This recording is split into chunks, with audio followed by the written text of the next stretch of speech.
One of the things that we decided to add to our homestead was chickens.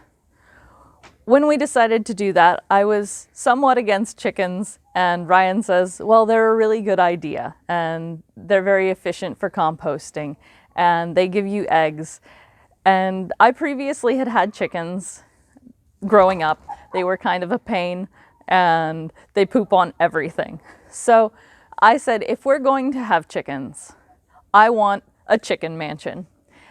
And so this is what he built me. We did some research on YouTube, and one of the designs that we found that we thought was excellent and very well thought out was the Carolina Coops. We'll put a link down below so you can check that out.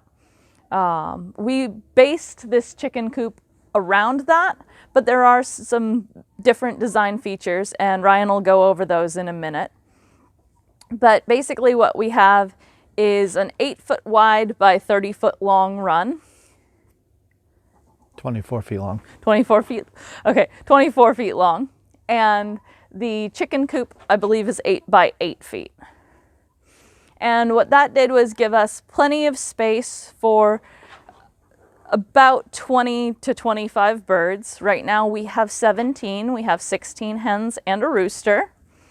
And that was important to us for sustainability to have a rooster, because should we ever need to breed chickens, we do have the ability. And also roosters are important to protect the flock. So if we do let them free range, which we do from time to time, he's there to help protect the hens from any predators that might come in.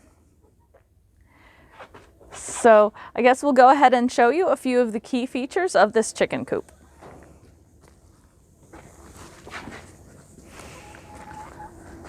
On the back side, you'll see that we have some double doors. And the nice thing about these doors is you can open the small panel, and that allows extra light or ventilation for the chickens.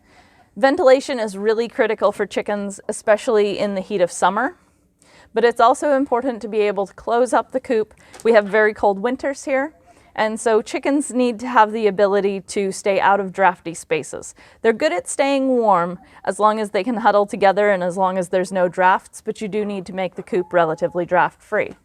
But for summer, this allows us to give them a lot of extra air, and it has hardware cloth over the door, which prevents any predators from being able to get in. Additionally, to access the coop, we have these double doors.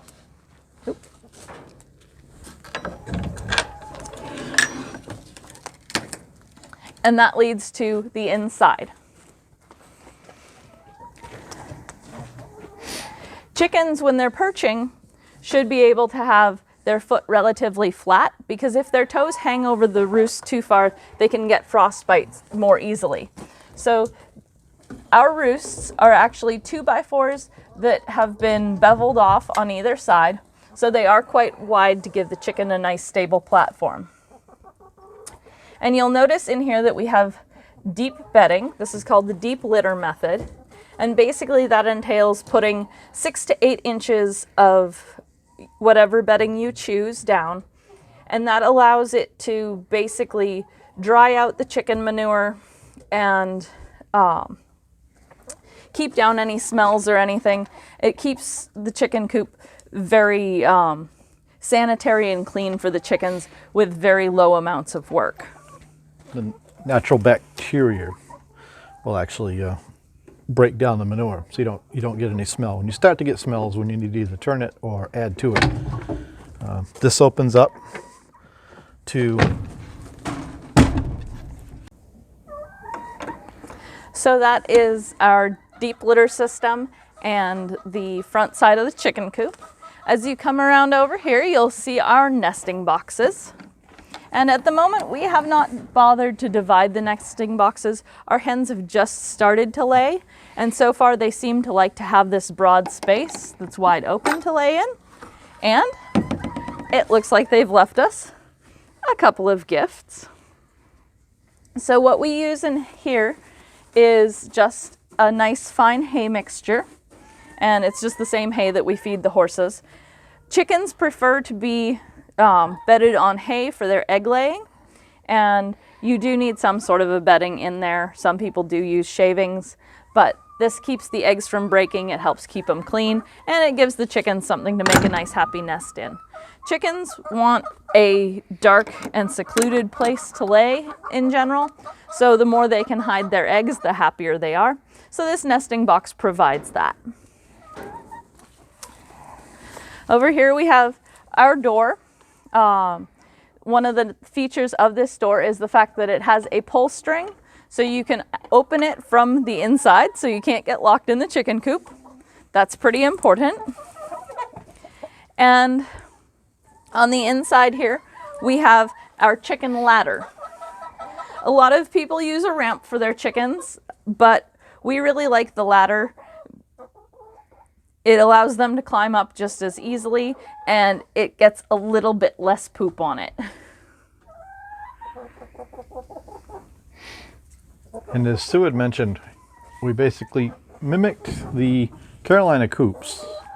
One of the things we did different is because we built this on site, we did not make panels for the wall. You'll see that we actually put a 2x4 every 3 feet, and then we put a 2x4 across the top. That just saved us some material. That's all that really boiled down to. The rafter system, we pretty much did a copy on that. We did 3 foot on center on the rafters, and we put blocking every 2 feet, and then we used metal roofing. We did put a brace on the end there to add some stability. And that's about it, really. I mean, we used a 1/2 inch CDX on the coop itself. We painted the inside of a gloss white, so it's easy to clean. We do not close, I don't know if you can see it. Let's see if I can get you down there so you can see it. Yeah, right up in there. You'll notice that we did not close in these, or we did not close in the ridge cap. Probably can't see the light coming up from the ridge cap. That allows the heat to go out the top and a draft to come in the bottom of the roof. But even in the winter, that won't, the chickens won't feel that because there's so much room up above the chickens. One of the things that you'll notice about the Carolina Coops, one of the things he points out in all of his videos, is make the coop tall enough you can get in it and clean it, stand up in it. And from previous experience, I can tell you that is a mistake that gets made a lot, is that the coop gets built so that it's not easy to get in, it's not easy to clean. And it really doesn't cost any more to make it 7 feet tall than it does, say, 4 feet tall. So that's why we did what we did. It's kind of a nice space for them, and should keep them happy, and it should last us a good long time with a few coats of paint. One of the things I will point out is that on all of the latches, you'll notice Sue is using the carabinas. She didn't mention that, but that's like a safety so that that latch cannot be opened. Raccoons, different predators can actually open those if they play around enough without the carabiner on there. So that's the reason we put that on there. Yeah, but that's about it in a nutshell. We're about ready to close it up for the winter. We're going to put clear polycarbonate panels over the windows, and we're going to put some around the run itself. We're not sure how much of the run yet. We don't want to close it completely up, but we want to give them, keep them out of the draft, keep them out of the wind, and give them a place to, stay warm. Another thing is right there by Sue's feet, you'll notice there's wood chips all the way around.